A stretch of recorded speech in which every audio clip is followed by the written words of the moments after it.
Sejam muito bem-vindos ao nosso segundo evento da Regional Minas. Hoje nós contamos com a presença da doutora Liliane Mendes. Só para lembrar vocês, nós estamos aí na nova gestão da Regional Minas e estamos fazendo, esse já é nosso segundo evento gratuito, trazendo para vocês as evidências e fazendo um upgrade do conhecimento de todos em relação a vários temas interessantes. Então, queria pedir para que vocês aproveitem bastante, entrem no site da Sobrafir, deem uma visitada no nosso site, se afiliem à Sobrafir e nos ajude a construir essa associação que tanto tem ajudado a nossa especialidade a crescer e se desenvolver. Então, hoje, doutora Liliane Mendes, ela é fisioterapeuta, é doutora e mestre em Ciências da Reabilitação pela Universidade Federal de Minas Gerais. Ela também é PhD em Health Science pela Universidade de Sydney. Ela é co-coordenadora do Programa de Reabilitação Pulmonar da Universidade Federal de Minas Gerais, chamado Projeto Respirar. É sócia proprietária da Terapia do Sono, Pesquisa e Ensino, Trino, e fisioterapeuta da Singular Fisioterapia Cardiorrespiratória. Liliane, a fala é toda sua, fique à vontade. Abraço. Obrigada, Marcelo. Queria começar agradecendo o convite. É uma honra estar aqui hoje, nessa noite, com tanta gente falando sobre uma necessidade emergente dos fisioterapeutas, que é a telereabilitação, agora em tempos de pandemia. Todas as imagens aqui apresentadas têm autorização de uso para fins didáticos. Então, hoje, pessoal, a gente vai conversar um pouco sobre a epidemiologia das doenças respiratórias crônicas e agora da Covid-19, qual que é a definição da reabilitação pulmonar tradicional, como que a gente avalia e trata esses indivíduos, por que da necessidade de rever o modelo de reabilitação pulmonar tradicional, as evidências sobre os modelos de reabilitação pulmonar emergentes, como vem se dando a utilização de tecnologias de informação para a prestação de serviços de saúde aqui no Brasil, e a definição e direcionamento para a realização da reabilitação pulmonar, agora chamada de reabilitação pulmonar moderna. Então, vamos começar com essa epidemiologia. Recentemente, a Organização Mundial de Saúde atualizou as 10 principais causas de morte no mundo no período entre 2000 e 2019. E a doença pulmonar obstrutiva crônica e as infecções do trato respiratório inferior ocuparam a 3ª e 4ª posição, sendo a DPOC responsável por cerca de 6% do total de mortes no mundo. Apesar das infecções do trato respiratório inferior ainda continuarem sendo as doenças transmissíveis mais mortais do mundo, esse número diminuiu substancialmente. Então, em 2019, foram 2,6 milhões de vidas, e isso foi um número 406 mil mortes a menos comparado ao ano 2000. E quando a gente traz isso para o Brasil, as doenças respiratórias crônicas são a 3ª maior causa de morte no conjunto de doenças crônicas não transmissíveis. E quando a gente traz para Minas, já que esse evento está sendo realizado pela Regional de Minas, em 2019, o DataSUS registrou mais de 18 mil óbitos por doenças respiratórias crônicas. As principais doenças respiratórias crônicas são DPOC, asma, estados alérgicos, hipertensão pulmonar e algumas doenças ocupacionais, e juntas elas são responsáveis por 10% de todos os anos de vida perdidos por incapacidade. E, mais recentemente, uma série de casos de pneumonia de causa desconhecida surgiu em Wuhan, com apresentações clínicas muito semelhantes à pneumonia viral. Análise de sequenciamento de amostras do trato respiratório inferior indicaram um novo coronavírus, que a princípio foi chamado de 2019 nCoV e hoje conhecido como SARS-CoV-2. No dia 11 de janeiro de 2020, a gente teve a primeira morte por coronavírus anunciada em Wuhan. foi um homem de 61 anos que costumava frequentar o mercado de frutos do mar de Huanan. E no dia 26 de fevereiro de 2020, um dia depois da maior festa do nosso país, o Carnaval, a gente teve o primeiro caso de coronavírus no Brasil. Um homem de 61 anos com histórico de viagem pela Itália. No dia 11 de março de 2020, a Organização Mundial de Saúde declara pandemia, um termo que até então era pouco conhecido por nós e que se é utilizado para se referir à disseminação mundial de uma nova doença. Nesse momento, nós já éramos 114 países, somando 118 mil casos e mais de 4 mil mortes. E hoje, a gente é o terceiro país com maior número de casos e o segundo em maior número de mortes. E todos esses indivíduos vão se beneficiar de uma intervenção que a gente conhece muito bem, que é a reabilitação pulmonar, que é considerada uma intervenção ampla, baseada na avaliação do paciente, seguida de terapias individualizadas que incluem, mas não são limitadas, ao treinamento físico, educação e mudança do comportamento, projetadas para melhorar a condição física e psicológica de pessoas com doenças respiratórias crônicas e promover a longo prazo comportamentos que melhorem sua saúde. Então, a reabilitação pulmonar é componente-chave do tratamento de indivíduos com doenças respiratórias crônicas e agora pós-Covid-19. E a gente tem evidências robustas que suportam sua eficácia para melhora da capacidade de exercício, melhora da qualidade de vida e redução da utilização de serviços de saúde.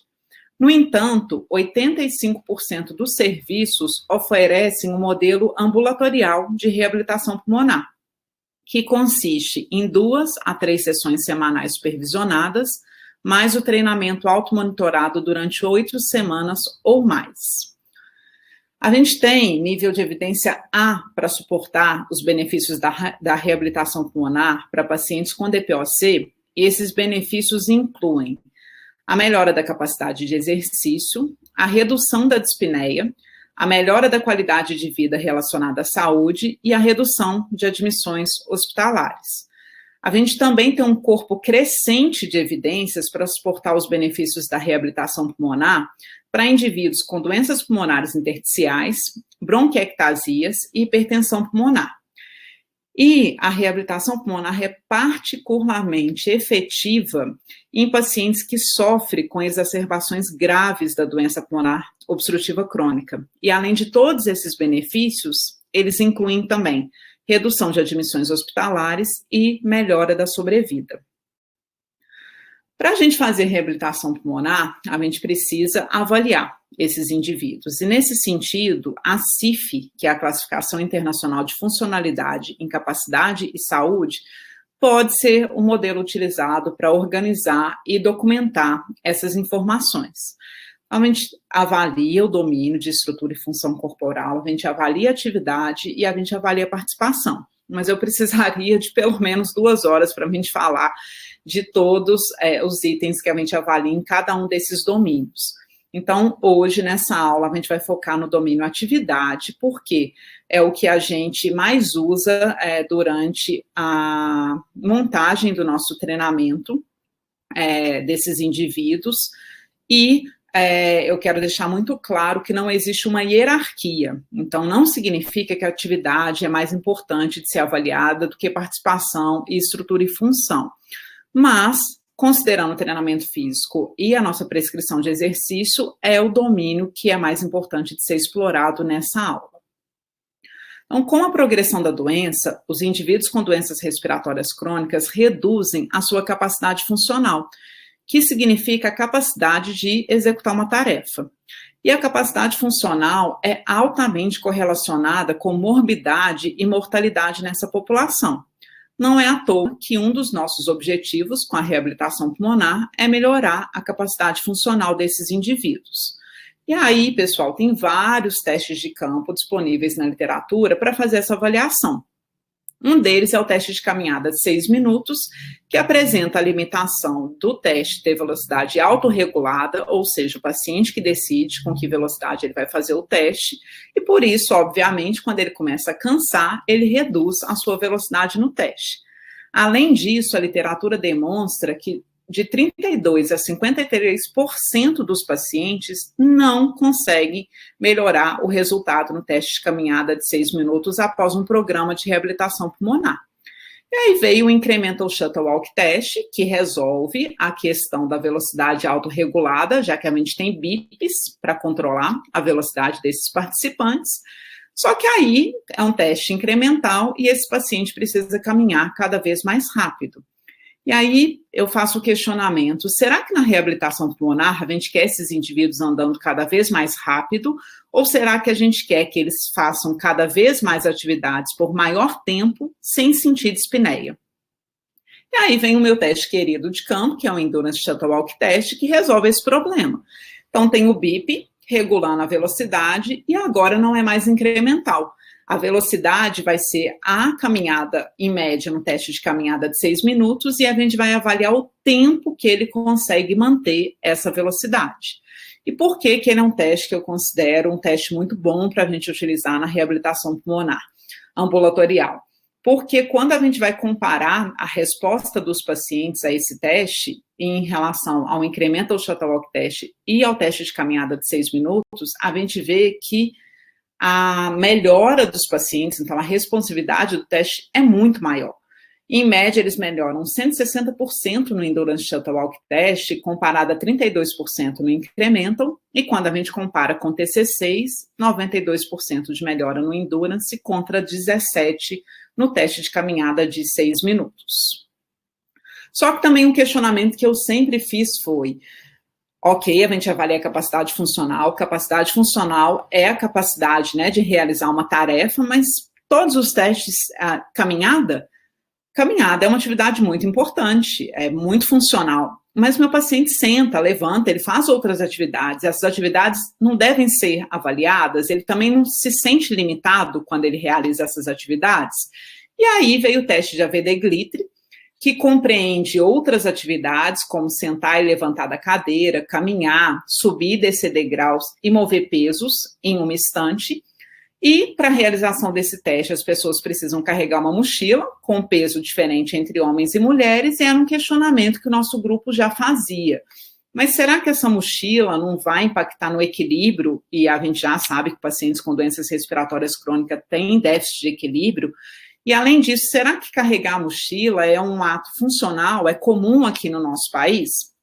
Por essa razão, a gente validou o teste para ser realizado sem a mochila, e hoje a gente já faz esse teste no nosso ambulatório, já que as respostas fisiológicas e os sintomas apresentados pelos indivíduos foram semelhantes no teste com e sem a mochila.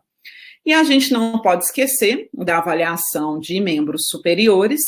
E aqui eu trouxe 2 testes, esse primeiro o teste das argolas, então que é um teste que a gente usa para avaliação de membros superiores dos pacientes com doenças respiratórias crônicas, e aqui o estudo com valores de referência, inclusive o professor Marcelo Veloso é um dos orientadores desse estudo, e o LEX ou LEX, cada um chama de um jeito, que é um outro teste para avaliar a função de membros superiores.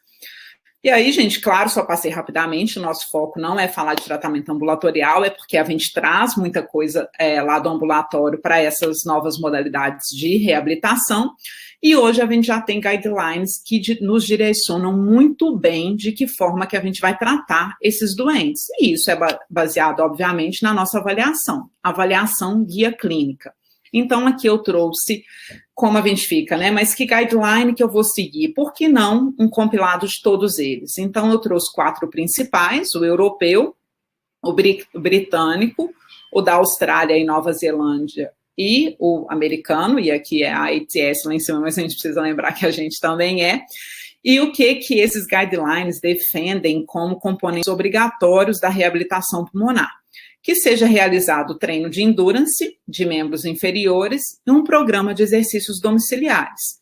Mas a gente não quer fazer o que é obrigatório, e sim o que é ideal para os nossos pacientes. E aí o ideal inclui também o treino de membros superiores e o treino resistido. E como que a gente faz esses treinos? Então, o treino de endurance de membros inferiores pode ser realizado na esteira, pode ser realizado num corredor, com uma caminhada livre, pode ser realizado subindo e descendo escadas, na bicicleta, mas para tudo de tratamento, e quando a gente está falando de prescrição de exercício, a gente precisa pensar em duração, intensidade e frequência. E o que esses guidelines, no geral, propõem. Então, eu coloquei cada um deles isolado, e vocês vão ver que eu vou marcar o mínimo, o limite superior e inferior que eles colocam para cada um desses itens.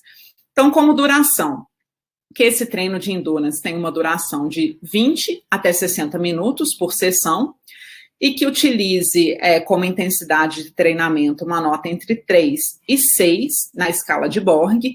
E aí, pessoal, por mais simples que pareça a escala de Borg, a gente precisa lembrar que tudo que é proposto, né, por um guideline, não só por um guideline, como pesquisas no geral, é fruto de muito trabalho ali por trás, e por mais simples que seja essa escala, ela foi validada com base no VO2 pico desses indivíduos. Então, tem mais de um estudo, o mais recente, um australiano, de 2016, que mostra a correlação de 80% do VO2 pico com essas notas na escala de Borg para indivíduos com DPOC moderada a grave. E é por isso que hoje a gente utiliza essa escala para prescrever intensidade de treinamento, e ela vai ser especialmente importante nessas modalidades modernas de reabilitação pulmonar. E a frequência desse treinamento de 3 até 5 vezes por semana. A gente também realiza o treino resistido com esses pacientes, e aqui, lá no ambulatório, a gente usa os próprios instrumentos que a gente utiliza para avaliação desses pacientes, e aí a gente faz tanto treino resistido de membros superiores como treino resistido de membros inferiores. E quais são as orientações da literatura a respeito do treino resistido? Super variado, e aqui entra a questão, né, da reabilitação pulmonar, lá da definição, que essa prescrição precisa ser individualizada, e aí, no geral, então, eles propõem que tenha duração para realizar de 1 a 3 séries de 8 a 12 repetições do exercício que a gente está propondo. Olha aqui esse guideline, que seja feita de forma individualizada, 60% a 80% de uma RM. Então, todas essas informações a gente tem dispostas na literatura, e a gente simplesmente vai incorporá-las para as modalidades novas de reabilitação que a gente vai fazer. E o treino de membros superiores, que, apesar, né, de ser já a nível de evidenciar e todo mundo ter pleno acordo que a gente precisa realizar, o único guideline que propõe um direcionamento para a gente de como isso deve ser feito é o guideline australiano, que orienta que a gente faça o treino de membro superior por um tempo necessário para completar o número de séries, ou aproximadamente 10 minutos, que seja com peso que o paciente consiga levantar por apenas 15 vezes e com uma intensidade de 2 a 3 na escala de Borg. A gente precisa lembrar que membros superiores têm limiar de anaerobiose precoce, é claro que a intensidade não seria similar ao de treino de membros inferiores, com uma frequência de 2 a 3 vezes por semana, e aí a progressão a gente poder aumentar por quilo ou por número de séries. E, no geral, o programa de reabilitação pulmonar deve durar quanto tempo? Então, na literatura, coloca essa duração de 6 a 12 semanas. A gente fala que hoje a gente tem o 8 como um número mágico da literatura.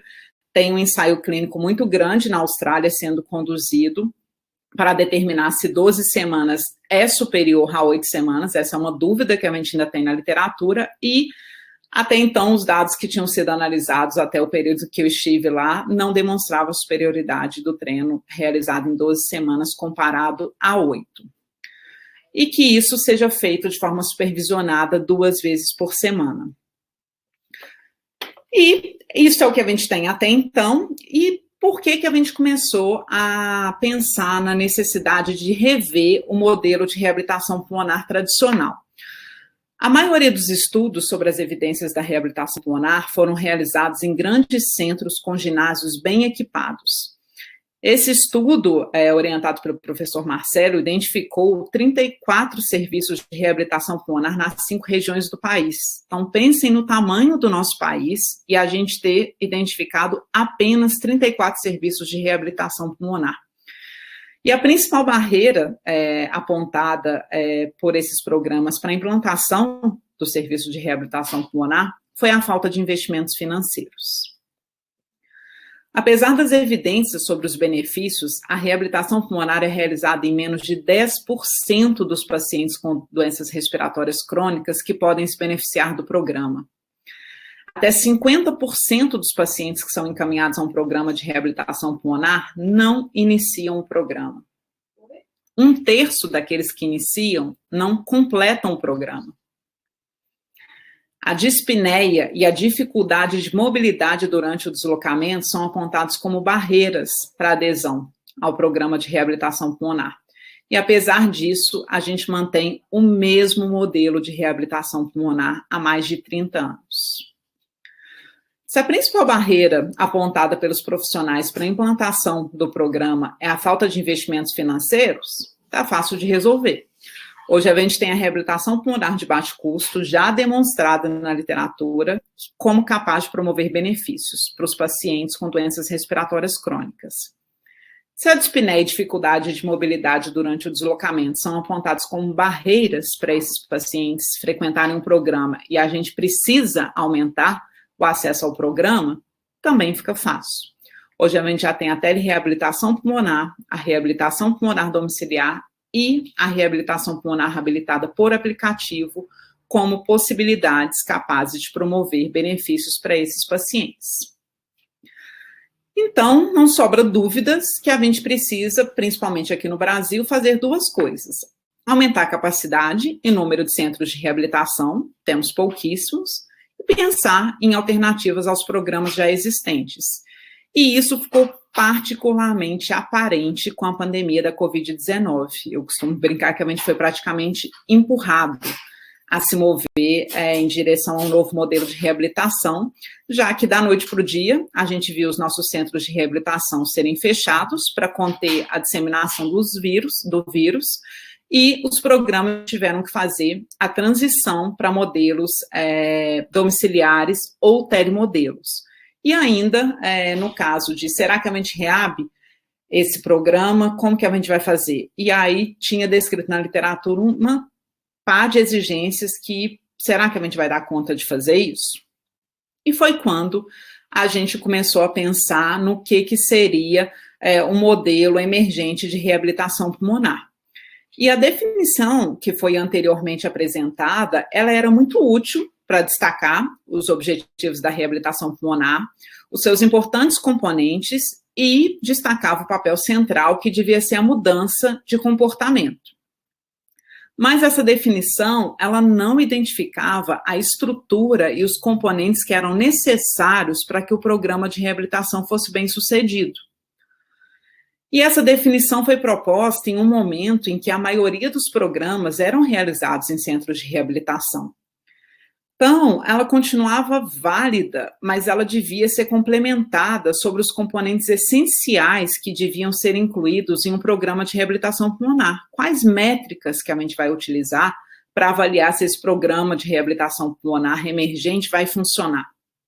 E é claro que a adoção de modelos alternativos exige demonstração de resultados clínicos comparáveis ou superiores aos modelos tradicionais de reabilitação pulmonar. A gente queria continuar ofertando a mesma qualidade de serviço. E a gente precisava avaliar a segurança, o custo-benefício, o treinamento de equipe e começar a desenvolver novas diretrizes com bases nesses novos modelos. E a gente já tem publicações recentes que demonstram novas evidências dos efeitos e segurança desses novos modelos de reabilitação pulmonar. Especialmente para esses dois últimos em destaque, em negrito, onde esses estudos, e aí eu coloquei aqui para vocês, então a gente tem, gente, ainda nem uma dezena de ensaios clínicos sobre esses modelos emergentes de reabilitação pulmonar. Mas sobre a reabilitação pulmonar domiciliar e a reabilitação pulmonar habilitada por aplicativo, a gente tem estudos, inclusive, com poder suficiente para mostrar que os desfechos não foram inferiores àqueles obtidos em centros de reabilitação. Então, uma nova luz e uma nova alternativa para que a gente pudesse tratar os nossos pacientes. E quais são as evidências, então, sobre esses modelos de reabilitação pulmonar emergentes? Então, trago aqui para vocês o primeiro estudo que teve sobre o uso de telereabilitação. É um estudo australiano e, a princípio, envolvendo um grupo muito pequeno, então, 8 participantes apenas. Esses participantes foram avaliados inicialmente ainda no hospital e receberam ciclergômetro de membros inferiores, oxímetro e tablet. E eles foram orientados a realizarem um programa de reabilitação por 8 semanas, sendo 2 vezes por semana, de forma supervisionada, e realizada com 2 participantes por horário. E esses indivíduos eram orientados a realizar até 30 minutos de ciclergômetro de membros inferiores. E o exercício era interrompido ou a sua intensidade reduzida se a saturação periférica de oxigênio atingisse valores inferiores a 88% e a frequência cardíaca valores superiores a 150 batimentos por minuto. E esses participantes eram estimulados a manterem um Borg de dispneia de 3. Então, a gente vê o início da telereabilitação aqui de forma muito cautelosa, né? Então, eles sabiam que eram pioneiros e como que vai ser essa reabilitação? Vai ser segura? Não vai? Vai trazer benefício? Então, orientar esses indivíduos a se exercitarem em um nível de dispneia de 3, que é lá o nosso limite inferior, né? Da nossa variação lá da escala. E o que eles demonstraram? Que eles não tiveram grandes eventos que eles considerassem perigosos ou colocando em risco esses pacientes que estavam em reabilitação, mas pontuaram, né, que aqui 1% dos pacientes apresentam, um paciente, né, aqui apresentou uma saturação inferior a 88%, 6 pacientes apresentaram uma frequência cardíaca superior a 150 batimentos, e lembrando que esses indivíduos estavam hospitalizados, então nada que nos assuste, e eles conseguiram melhorar o principal desfecho que eles queriam, que era a distância caminhada de 6 minutos. Eles melhoraram a distância em 27 metros e conseguiram melhorar a dispneia e fadiga desses pacientes medidas por um questionário. Só que um estudo pequeno, né, 8 participantes só, será que a gente consegue fazer isso aqui no Brasil, entregar um ciclergômetro de membros inferiores, oxímetro, tablet para esses pacientes? E aí vem esse segundo estudo, já bem maior, envolvendo 134 participantes, que foram randomizados em 2 grupos, 67 no grupo de telereabilitação, e os outros 67 no programa de reabilitação pulmonar convencional. Treinaram esses indivíduos por 10 semanas, sendo aqueles do grupo telereabilitação orientados a frequentarem o ginásio 3 vezes por semana para realizar 60 minutos de atividade, e o da reabilitação convencional 90 minutos 2 vezes por semana. Uau, Liliane, mas telereabilitação no ginásio, sim. Então, a grande diferença aqui desse estudo foi, eles queriam olhar se tinha diferença entre eu, enquanto fisioterapeuta, fazer a reabilitação presencial com os meus pacientes lá no ginásio, ou esses pacientes irem até esse ginásio e eu estar por meio de uma tela realizando a telereabilitação. E aí, então, esses pacientes, né, do grupo telereabilitação recebiam esse computador e eram avaliados por esse computador. Eles realizavam atividades em grupos de 4 a 8 participantes. Aí aqui a gente já vê um pouco mais de segurança, né, quanto à intensidade de treinamento, que foi realizada entre 4 e 7 na escala de Borg, e esses indivíduos tinham pesos de 1 a 10 quilos para eles poderem utilizar durante a reabilitação. E aqui, só para vocês terem uma ideia, né, de que tipo de exercício que é utilizado, o que eles estão fazendo. Então, como aquecimento, né, senta e levanta, ponta do pé, extensão de joelho. Aí depois fazia o treino de endurance, propriamente dito, então eles caminhavam, faziam bicicleta, o treino resistido, eles realizavam em máquinas, então leg press, banco extensor. Fazia um período de desaquecimento com exercícios respiratórios. Também era abordado o componente educacional nesse estudo. E o que eles demonstraram? Então, aqui, inicialmente, né, o principal desfecho que eles queriam era a capacidade funcional, então a melhora no teste de caminhada de 6 minutos, e aqui mostrando que ambos os grupos melhoraram com relação ao baseline, mas o que a gente quer saber não é isso. A telereabilitação foi inferior àquela realizada no centro de reabilitação? E não foi. Então, a telereabilitação foi tão boa quanto a realizada no Centro de Reabilitação Pulmonar. Tá, mas então a gente tem uma evidência com 8, essa que já mostra comparando, né, o meu paciente no centro de reabilitação sendo acompanhado por um fisioterapeuta ou acompanhado por uma tela, e se eu não tenho esse centro de reabilitação e eu quero então fazer a reabilitação desse meu paciente em casa, então vamos lá, então vamos olhar o que a gente tem de evidência para a reabilitação desse paciente em casa. Um estudo maior do primeiro grupo uma das pesquisadoras, né, muito forte na Austrália, que fez aquele primeiro estudo com 8 participantes, agora já faz um estudo muito maior, com 166 participantes, os divide em 2 grupos, sendo 80 do grupo domiciliar e 86 deles no centro de reabilitação. Esse treinamento foi realizado por 8 semanas, sendo o do centro de reabilitação realizando atividade 2 vezes por semana de forma supervisionada, e o grupo domiciliar 1 vez por semana por telechamadas. Ambos os grupos tiveram o primeiro atendimento em casa, realizado de forma presencial, e o outro, a avaliação realizada no centro de reabilitação. Como que era o treinamento desses indivíduos? 30 minutos de treino aeróbica. Aqueles que realizavam no centro faziam bicicleta, esteira ou caminhada. Os que realizaram a reabilitação domiciliar faziam caminhada. Ambos os grupos faziam exercícios resistidos, utilizando atividades funcionais e plano educacional. Então, além desse estudo envolver reabilitação domiciliar, ele envolve uma outra coisa importantíssima, que é a reabilitação de baixo custo. E esses pacientes eram encorajados a realizarem as atividades 5 vezes por semana. E o que os resultados demonstraram? Não houve diferença entre os grupos. Para o principal desfecho que foi avaliado, que é a distância caminhada no teste de caminhada de 6 minutos, a gente vê que o limite inferior do intervalo de confiança se encontra dentro dos limites de equivalência, indicando que a reabilitação pulmonar domiciliar não é inferior àquela reabilitação realizada nos grandes centros. Ah, tá bom, legal, mas estudo lá fora e aqui no Brasil. Será que isso é possível? A gente vai conseguir fazer a reabilitação nesse modelo? Vai dar certo? Os nossos pacientes têm acesso a telefone, smartphone? A gente vai conseguir fazer essa ligação? Não vai? Como que vai ser?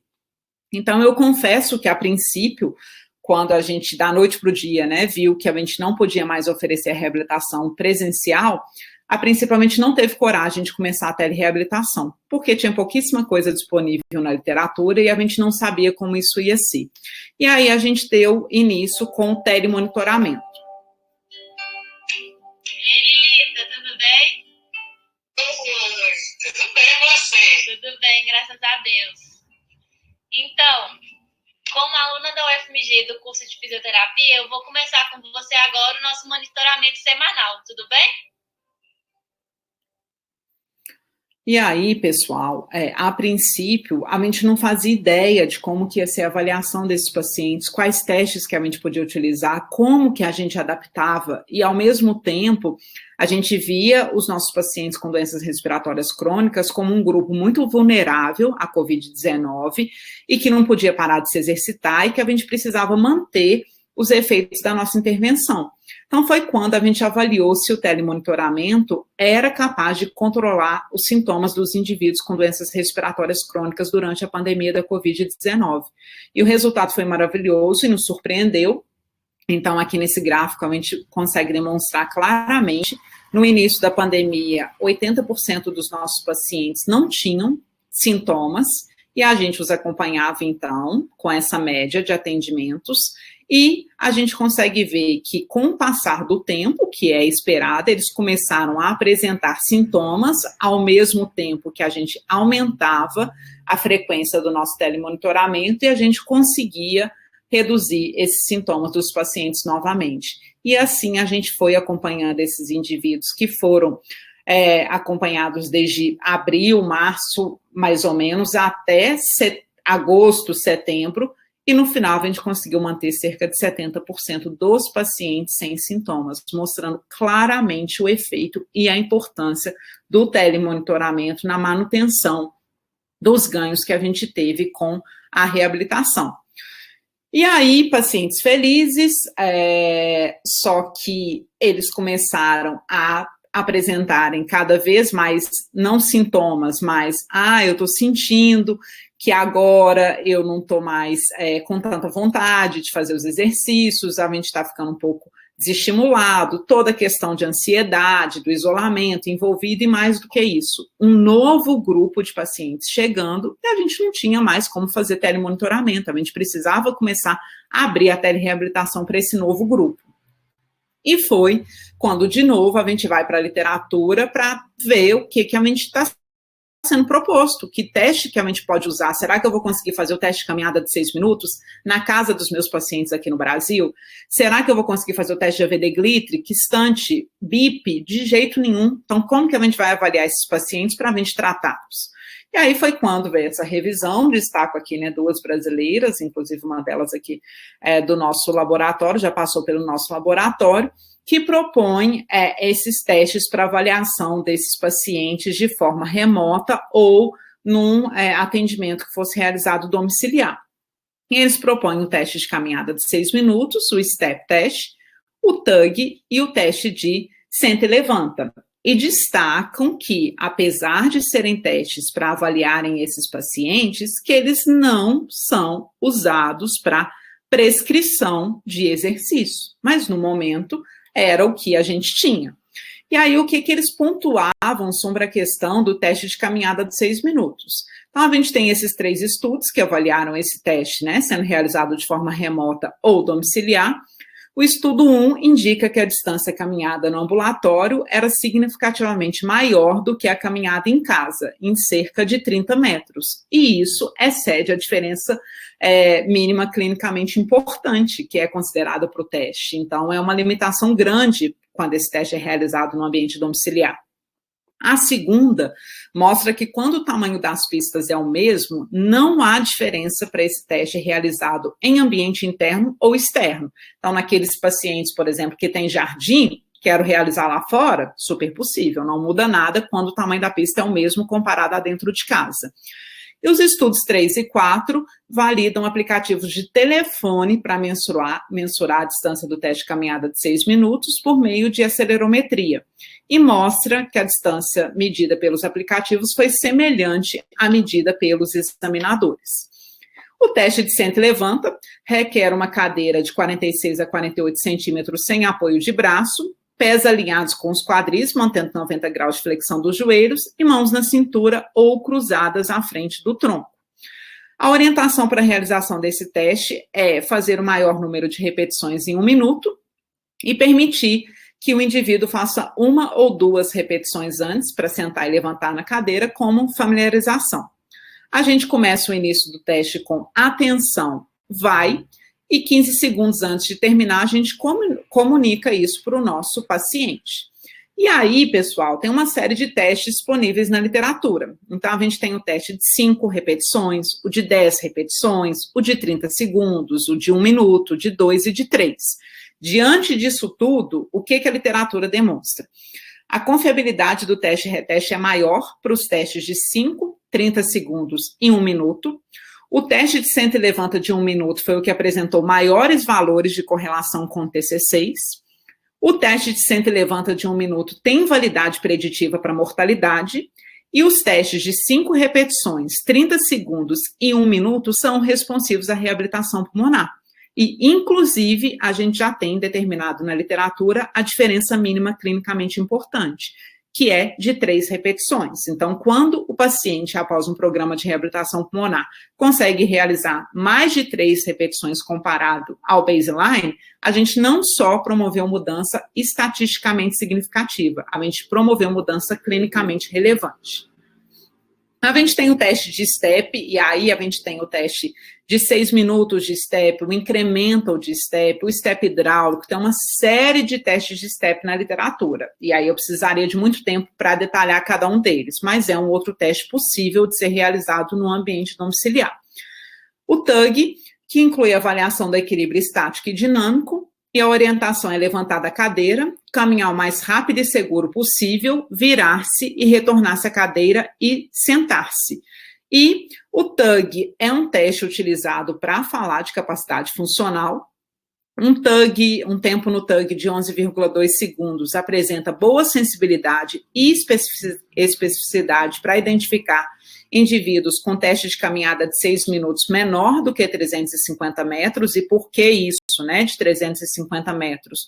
Porque é demonstrado na literatura que quando os pacientes caminham uma distância inferior a isso no teste de caminhada de 6 minutos, eles têm 8 vezes mais chance de exacerbar em um período de 1 ano, então prediz sobre gravidade de exacerbação desses pacientes, e um TUG superior a 11 segundos indica uma capacidade funcional anormal. E hoje a gente também tem na literatura a diferença mínima clinicamente importante para esse teste, que é de 0,9 a 1,4 segundos. E foi quando a gente criou coragem, então, para começar a telereabilitação dos nossos pacientes e não mais apenas o telemonitoramento. E aí, pessoal, o que então hoje a gente tem, porque nessa época na literatura estava todo mundo se questionando, era uma coisa nova para todo mundo, de repente a gente está acostumado com esse modelo clássico que foi apresentado para vocês.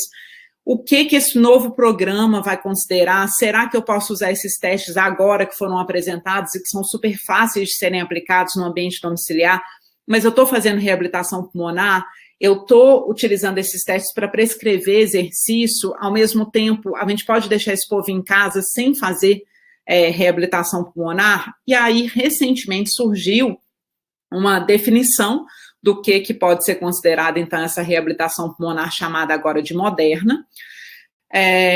O que eles propõem é que apenas os modelos que foram testados em ensaios clínicos devem ser considerados para implementação.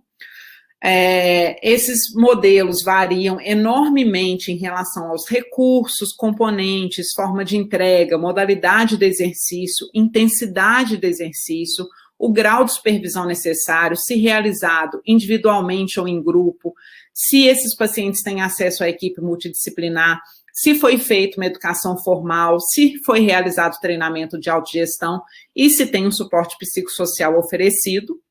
Em alguns são mais abrangentes que outros e requerem acesso à internet e equipamentos especializados, como oxímetros de pulso e bicicleta ergométrica, e podem ser adequados para ambientes de saúde bem equipados. Já outros envolvem a utilização de equipamentos mínimos e contam apenas com um telefone, como o caso da reabilitação pulmonar de baixo custo. Então, diante disso tudo que está sendo oferecido e disposto na literatura, o que a gente vai fazer para a gente considerar a definição de reabilitação pulmonar moderna? Primeiro aspecto que eles propõem é que a gente pense sobre a diferença de promoção de atividade física e reabilitação pulmonar. Promover a atividade física, por exemplo, por meio de dispositivos que estimulam os pacientes a caminharem mais, aumentar o número de passos. Isso é válido, mas isso não preenche os critérios definidos de reabilitação pulmonar. Então, melhorar o nível de atividade física e reduzir o comportamento sedentário é muito válido, mas o que a gente precisa fazer é reabilitação pulmonar. Então, precisa ter treino de endurance, treino resistido, educação e suporte para mudança de comportamento. A atividade física, ela se refere a qualquer movimento realizado no dia a dia que envolve gasto de energia, mas o que a gente faz é treinamento físico. E isso é planejado, é estruturado, precisa ser repetitivo e tem o objetivo de melhorar ou manter a aptidão física.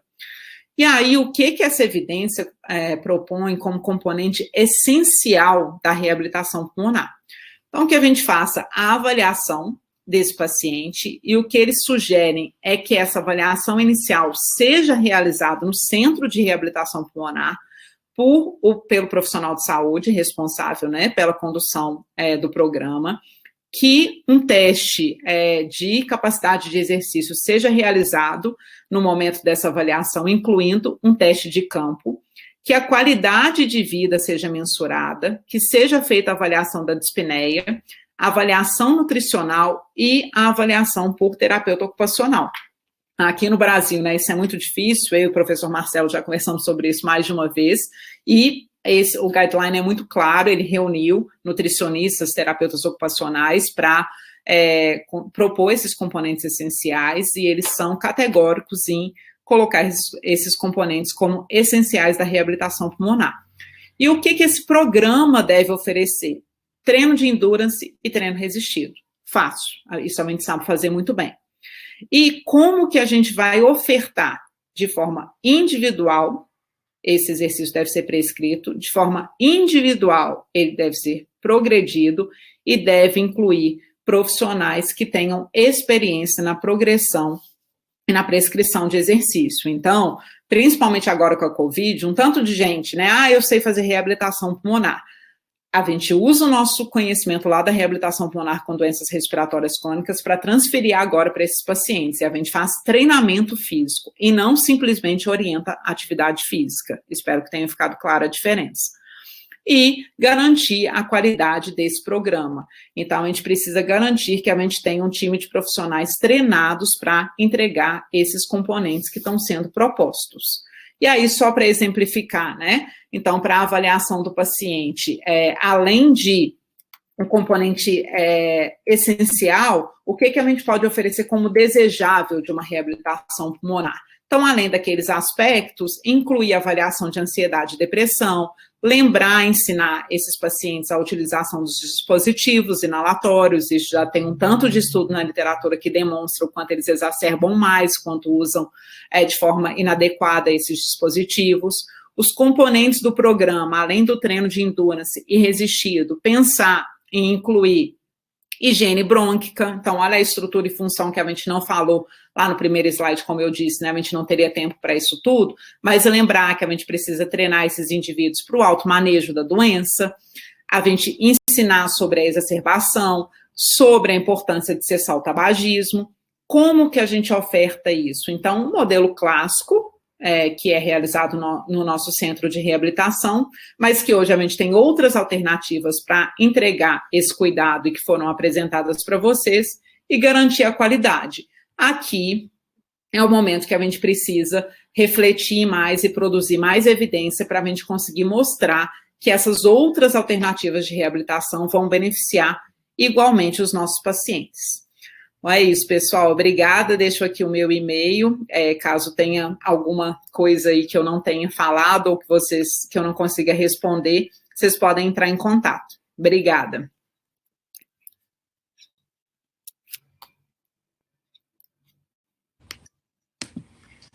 Obrigado, Liliane. Queria agradecer a sua brilhante apresentação. Nós estamos aqui com várias perguntas, né? Então, estão perguntando se vai ficar disponível, a gravação vai ficar disponível no YouTube da Sobrafir, para que as pessoas possam ter acesso. Temos algumas perguntas, muita gente aqui falando excelente, obrigado, parabéns. Mas temos aqui algumas perguntas, então já vou passar a essas perguntas. Bom, a primeira pergunta que nós temos, ela vem da Luciana Oliveira, perguntando do nível de evidência. Ela diz assim, é importante também avaliar o risco de quedas, por exemplo, com o TUG, devido à diminuição da força muscular periférica secundária à diminuição da capacidade funcional. Ela tem nível de evidência A, a avaliação com o TUG? Então, a gente não fala, Luciana, obrigada pela pergunta, né? Então, a gente tem a classificação do nível de evidência, ela é para intervenção. Então, o TUG é uma ferramenta que a gente pode utilizar para a avaliação desses pacientes de forma remota, para ter uma ideia da capacidade funcional, já que ele apresenta boa correlação com o teste de caminhada de 6 minutos. A gente sabe, tem muito estudo que vem dos idosos, que esse teste também é capaz de avaliar o equilíbrio.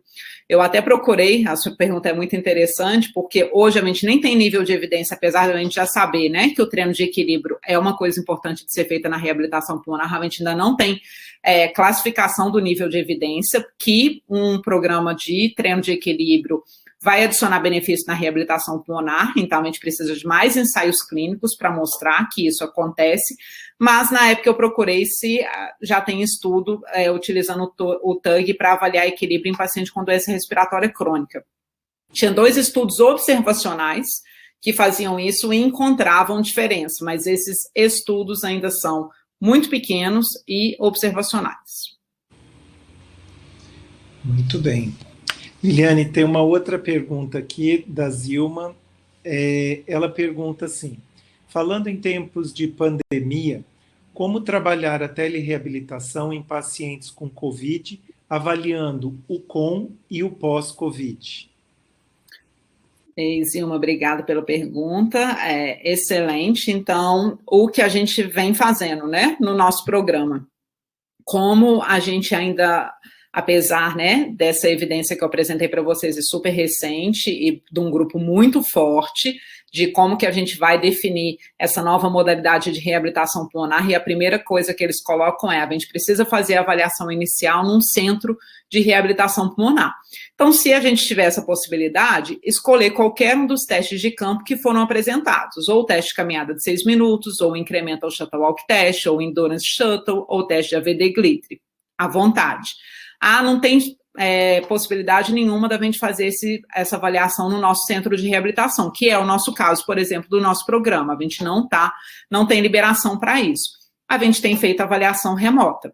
Então, hoje a gente faz o teste de senta e levanta de 1 minuto, porque ele foi o que, se vocês observarem no slide que eu apresentei, que tem mais correlação com outros testes e que tem melhor responsividade.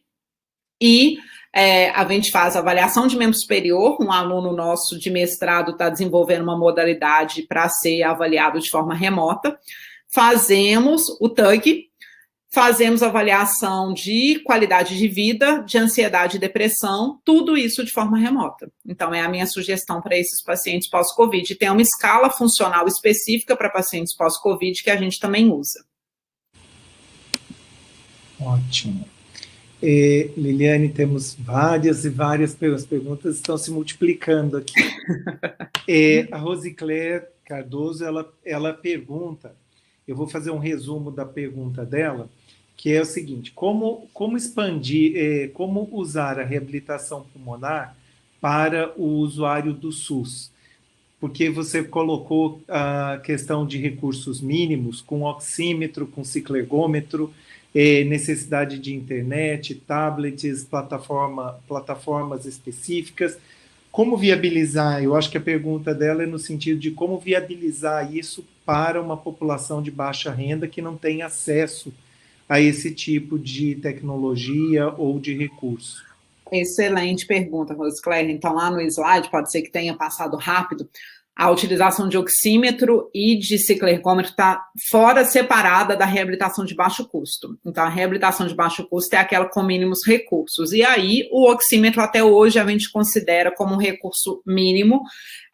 Hoje, falando de SUS, o nosso projeto atende usuários do SUS, e aí a gente pode responder isso com tranquilidade para vocês, que a grande maioria apresenta oxímetro. Com a pandemia, eu acho que esse acesso ficou mais tranquilo.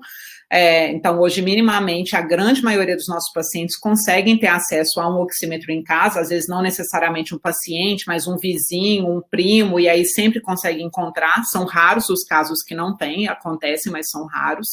E como viabilizar? A gente faz o treinamento todo em casa. Então, a parte do treino resistido, a gente viabiliza com lata de óleo, saco de arroz, saco de açúcar quando eles estão bem evoluídos, né? Saco de arroz também, que é mais pesadinho, mas a gente tem pacientes, principalmente pós-Covid, alguns novos que conseguem fazer isso. Cabos de vassoura, garrafa com areia, e atualmente, a gente tem um projeto em andamento, vai começar, vai ser um ensaio clínico desenhado para grupo de doenças crônicas não transmissíveis, como uma proposta de aplicação da reabilitação pulmonar no SUS. Então, a gente vai ter um grupo para insuficiência cardíaca, outro para diabetes e outro para doença pulmonar obstrutiva crônica. E a intervenção para DPOC vai ser reabilitação pulmonar. Para isso, a gente construiu uma cartilha, que utiliza, depois pode me mandar e-mail, tenho um prazer de compartilhar com você, os exercícios propostos são todos envolvendo resistência do próprio corpo, e o treino em casa envolvendo caminhada, e a avaliação vai ser realizada no hospital, e para isso, porque são egressos de internação hospitalar, e para isso a gente vai contar apenas com oxímetro. Então, sim, é possível fazer isso, inclusive no SUS. Bom, Liliane, tem a Bruna Bueno, ela está perguntando aqui, na impossibilidade de monitoramento com oxímetro para saturação de oxigênio e da frequência cardíaca, posso considerar seguro me basear na percepção subjetiva de esforço e na MRC para a dispneia? Excelente pergunta. Esse foi um dos pontos que eu e Marcelo mais discutimos quando a gente foi começar a reabilitação. A questão da oxigenação era uma coisa que me preocupava bastante. Frequência cardíaca, não, mas a saturação me preocupava bastante. E aí, quando que a gente ficou mais tranquilo? Bruna, tem um estudo grande, o maior ensaio clínico realizado até então sobre a suplementação de oxigênio terapia para pacientes com DPOC, feito por um grupo da Austrália, a Jennifer Ellison, e é um estudo maravilhoso do ponto de vista desenho, cegamento, e o que eles mostram para a gente? Que a suplementação de oxigênio terapia não apresentou benefício nenhum para o treino de reabilitação pulmonar, para paciente com DPOC. Então, isso nos deu uma certa tranquilidade de que aqueles pacientes que desaturavam, então eles eram normoxêmicos em repouso, mas desaturavam durante a atividade física e recebiam suplementação de oxigênio, isso não trouxe benefício. Então, isso nos trouxe uma tranquilidade nesse sentido. O que eu acho que aí não tem jeito? Doença pulmonar intersticial e paciente pós-Covid com histórico de utilização de oxigênio terapia alto fluxo em hospital, pós um processo de intubação, com acometimento do pulmão muito grande, com apresentação de vidro fosco na TC, muito importante, porque esses pacientes vão apresentar um componente de fibrose pulmonar, podem saturar muito pós-exercício, e aí a gente pode estar colocando em risco esses pacientes, porque a gente não vai saber que tanto que eles estão saturando. Para a DPOC moderada até grave, a gente tem uma certa tranquilidade para isso, e sim, a escala de Borg é um instrumento válido para falar de intensidade de exercício desses pacientes, então pode ser utilizada com tranquilidade. E a recomendação para esses grupos específicos, doenças pulmonares intersticiais e pacientes pós-Covid que cursaram com essas repercussões intra-hospitalares, recomenda a aquisição de um oxímetro de pulso. Muito bem. Queria aproveitar aqui, antes de passar para a próxima questão, registrar aqui a presença de fisioterapeutas, de profissionais de Santa Catarina, da Bahia, de São Paulo, né? Então, agora nós vamos fazer uma pergunta vinda lá de Santa Catarina, da Daniele Vieira, dizendo que eles têm uma realidade complicada, porque os pacientes não estão em acompanhamento médico regular, principalmente nesse momento de pandemia em que as consultas efetivas não são normalizadas. Quais seriam, então, os critérios que devem ser considerados para incluir o paciente de forma segura na telereabilitação? Ei, Dani, obrigada pela participação, obrigada pela pergunta. Esse foi um outro aspecto que a gente discutiu muito e que o Marcelo até conversou, né? Falou, a gente vai precisar falar sobre segurança, e tá aí, né? Várias perguntas sobre segurança. Então, hoje, Dani, a gente tem essa tranquilidade. Esses pacientes que vêm encaminhados para a gente pós-Covid, todos eles passaram por a grande maioria, alguns outros vêm de forma indireta, mas a grande maioria passou por uma avaliação médica presencial nos hospitais de referência aqui de Belo Horizonte. Então, a gente tem tranquilidade para fazer isso. E aí, aqueles que não passaram, ou até mesmo os que passaram, acontece de a gente, às vezes, identificar uma necessidade de reavaliação médica? Acontece. Quando que a gente vê isso? Então, pacientes, por exemplo, que têm oximetria em casa e que estão começam a desaturar muito durante o exercício, isso não estava acontecendo antes, começa a cursar com aumentos exagerados de frequência cardíaca, cursam com inchaço de membros inferiores, aumento muito grande da dispneia. Aconteceu, inclusive, recente, um paciente que começou a piorar, era um paciente pós-Covid e foi encaminhado para a fila de transplante pulmonar enquanto já tinha começado a reabilitação pulmonar com a gente, e era apto para reabilitação. Então, é muito difícil a gente definir, assim, quais são os critérios na literatura. Posso te falar de literatura? Não tem. Então, o que eles colocam a reabilitação pulmonar vai receber todos esses pacientes. Para isso, a gente precisa fazer a nossa avaliação. E aí, hoje, considerando essa nova proposta, né, desse último estudo agora de 2021, que define mesmo o que é reabilitação moderna, e a necessidade de fazer um teste de campo presencial, eu acho que nesse momento, fazendo o teste de campo que a gente já faz, a gente consegue extrair dados dessas variáveis fisiológicas, analisar esse comportamento e ver se esse paciente está apto ou não para um programa de reabilitação. Mas não tem isso em lugar nenhum. Quais os critérios de segurança para serem considerados para a gente fazer esse tipo de reabilitação? Não tem isso descrito na literatura. Ótimo. Registrando o Rio Grande do Sul também está aqui presente. Agora uma pergunta da Giane. A Giane está perguntando aqui, há nível de evidência sobre a escala visual analógica de 0 a 10 para esforço e dispneia?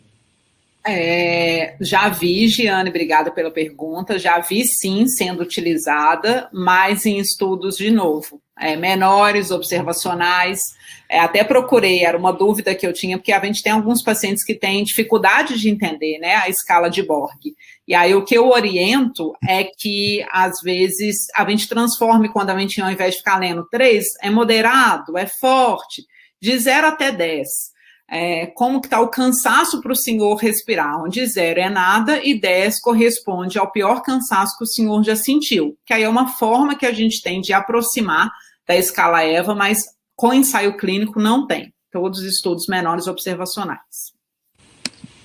Bom, gente, nós estamos indo já para o final, então temos mais 3 perguntas aqui, que eu vou passar para a Liliane, e depois a gente vai encerrar devido ao avançar da hora. Liliane, o Jonathan está perguntando aqui se existe validação do teste do degrau para pacientes pós-Covid. Se existe, John, eu ainda não tive acesso, porque o teste de STEP, ele já é um teste que eu tenho um pouco mais de resistência para utilizar, por quê?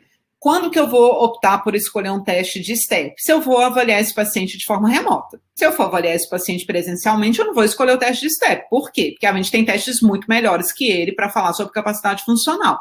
Teste de caminhada de 6 minutos, incrementam, endurance, teste de AVD-GLIT.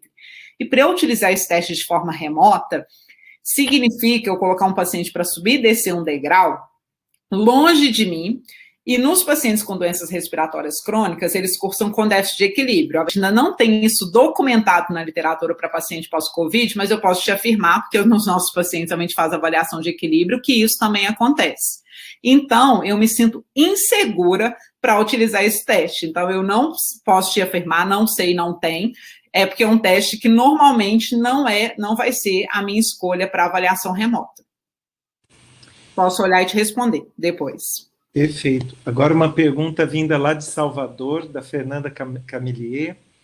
Liliane, considerando que a reabilitação ocorre no ambiente domiciliar, como realizar a progressão da intensidade no treinamento aeróbio e resistido utilizando recursos mínimos? Ótimo. Escala de Borg. Como? Se a gente sabe que o treinamento ambulatorial propõe que a gente treine entre 3 a 6, isso significa que vou começar com o meu paciente, por exemplo, vamos caminhar. Passo 5 minutos, né, iniciais de aquecimento. Seu fulano, qual nota que o senhor me dá agora para o cansaço para respirar? Onde 0 é nenhum cansaço, 10 o pior que o senhor já sentiu. 3. Se eu tenho de 3 até 6 para eu treinar esse meu paciente, seu fulano, vamos andar então um pouco mais rápido? Aumenta a intensidade de treinamento. Mais 5 minutos. Seu fulano, que nota o senhor me dá? Ah, minha filha, agora tá 5. Tô dentro ainda? Beleza. Seu fulano, e agora? Às 7. Então, seu fulano, vamos reduzir. E assim a gente vai fazendo. Ah, Liliane, mas aí daí a outra semana, aquela mesma velocidade que ele andava, ele já não me dá mais nota 3, me dá 2. Então, o que significa? Que você pode andar mais rápido. Ah, mas agora ele está andando no máximo de velocidade. Vamos pensar em adicionar peso? Será que ele consegue andar? Então, quando a gente fazia no ambulatório, a gente colocava pesos no corpo. Tinha uma faixa lá na Austrália que a gente usava, e a gente ia colocando peso na cintura. Mas aqui no Brasil já fez com o paciente segurando uma caneleira. Então, são formas e sempre perguntando a intensidade na escala de Borg e aumentando ou diminuindo de acordo com o que ele reporta. Isso tá a mesma coisa para o treino resistido. Então, peso, e aí que nota que o senhor me dá. Lembrando que quando eu estou treinando membro superior, passa a ser de 2 a 3 na escala. Perfeito. Liliane, o Maxwell está perguntando aqui como que é possível realizar treinamento muscular inspiratório numa reabilitação de baixo custo, de forma que ela seja viável financeiramente para esse público. Então, vamos lá, Maxwell, você toca num outro aspecto, que é treino muscular inspiratório. Ele adiciona benefício a um programa de reabilitação pulmonar? Não. Então, hoje, o nível de evidência que a gente tem é que o treino muscular respiratório não adiciona benefício a um programa de reabilitação pulmonar. O que isso significa? Que o programa de reabilitação pulmonar promove o benefício suficiente sem a adição do treinamento. Isso significa que a gente não vai fazer treino muscular respiratório? Não. Significa que a gente vai fazer para quem precisa. No geral, o paciente que dá conta de fazer um programa de reabilitação pulmonar, ele tem força muscular suficiente para fazer aqueles exercícios. E aí, provavelmente, a gente não precisa de um treino muscular respiratório. Ah, mas é aquele paciente que tem força muscular adequada e faz. Será que ele não melhora mais? Não, a gente não tem evidência para isso na literatura. Então, normalmente, a gente não incorpora. E tem uma linha na literatura que vai caminhar cada vez mais para a gente não incorporar, porque já tem evidência mostrando que só a reabilitação pulmonar melhora a força muscular respiratória desses pacientes. Então, o treino muscular envolve, né, a utilização do Threshold ou um Power Brief. Threshold a gente quase não acha mais para comprar, era mais ou menos R$150. Power Brief tem um custo maior que isso. E aí, isso pode ser considerado reabilitação de baixo custo? Eu não acho. É um custo, principalmente paciente do SUS, é um custo muito alto para esse paciente. Então, aí eu devolvo a questão para você. Será que a gente quer incorporar o treino muscular respiratório nesses pacientes, já que a gente tem evidência para a reabilitação pulmonar de baixo custo, promovendo os benefícios que a gente quer para esses pacientes? Exatamente, sem falar que o próprio exercício aeróbio, durante o exercício aeróbio, o paciente faz um treinamento de forma inespecífica, né? Mas ele acaba ganhando força de músculo respiratório. A última pergunta, então, Liliane, vem da Jéssica Souza, dizendo o seguinte: os resultados, o programa de 8 a 12 semanas, se a gente pensar que o paciente vai ter recidiva durante o período de tratamento, então ele seria sempre um paciente que estaria em reabilitação? Como é que você vê isso?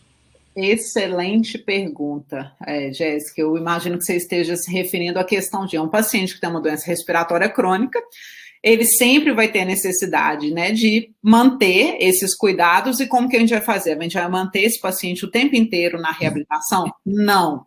Reabilitação pulmonar é intervenção. E intervenção, como qualquer uma outra, tem prazo para começar e prazo para acabar. Então, no geral, o paciente fica nesse programa por 8 semanas. E a gente dá a completa condição para que esse paciente aprenda tudo. E aí eu chamo a atenção mais uma vez para a necessidade e a beleza da reabilitação de baixo custo. Por quê? Se eu faço uma reabilitação naquele grande centro de reabilitação, com máquinas de musculação maravilhosas, com esteiras perfeitas, bicicletas, esse paciente, ele associa o cuidado dele àquele local.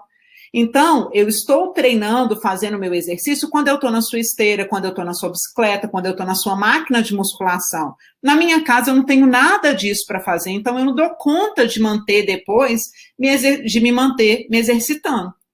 Quando a gente realiza a reabilitação de baixo custo, e melhor ainda, a reabilitação de baixo custo no ambiente daquele paciente, a gente mostra para ele que ele é plenamente capaz de continuar exercendo esses cuidados por conta própria com o que ele tem na sua casa. Então, a gente normalmente não mantém o paciente. Existem alguns casos específicos que depois de 8 semanas a gente avalia individualmente e vê que aquele paciente ainda vai se beneficiar do programa? Sim. E aí a gente mantém? Mantém.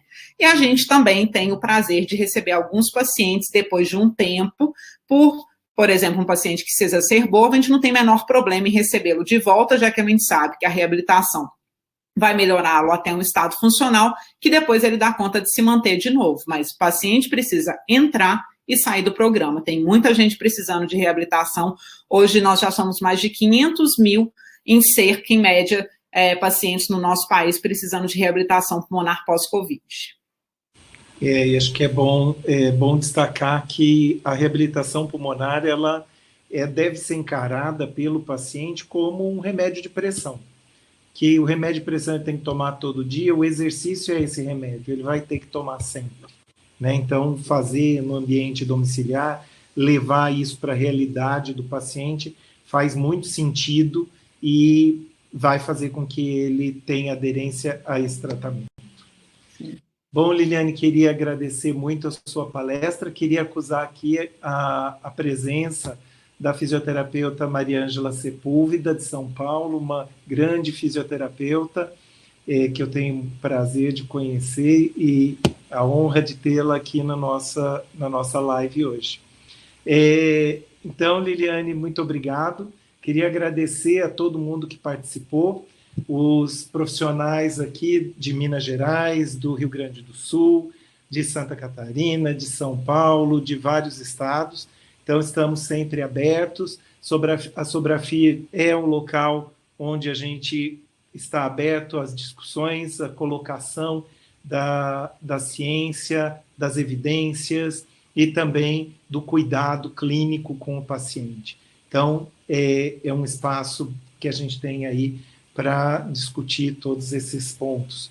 Então, muito obrigado a todos pela participação e nos vemos no próximo evento da Regional Minas, provavelmente com o tema relacionado a sono.